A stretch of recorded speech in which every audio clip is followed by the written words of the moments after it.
তোমার লাইফে বাইক থাকবে নাহলে আমি থাকবো, তুমি বলো কে থাকবে? বাইক।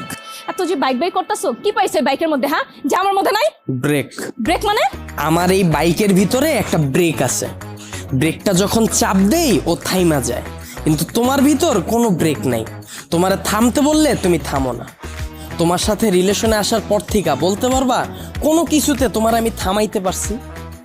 আমার কোনো কথা এখন পর্যন্ত তুমি শুনছো বা আমার কোনো কথার দাম দিছো বলতে পারবা? কিন্তু ও শুনছে, ওর মধ্যে একটা ব্রেক আছে, ওরে যখন আমি চাপ দেই, ওরে যখন আমি থামতে বলি ও থাইমা যায়, কিন্তু তুমি থামো না। তোমার আমি থামাইতে পারি না। তোমারে যখন কোনো কিছুতে না করি তুমি আমারে উল্টা প্রশ্ন করো, এইটা কেন করব, ওইটা কেন করব। এই, ও কি কথা বলতে পারবে যে ও তোমাকে প্রশ্ন করবে? এইটাই তো আমার সুবিধা। ওরে আমি যেমনে বলি, যেমনে চালাই ও অমনিই চলে, কিন্তু তোমার আমি যেমনে চালাইতে চাই তুমি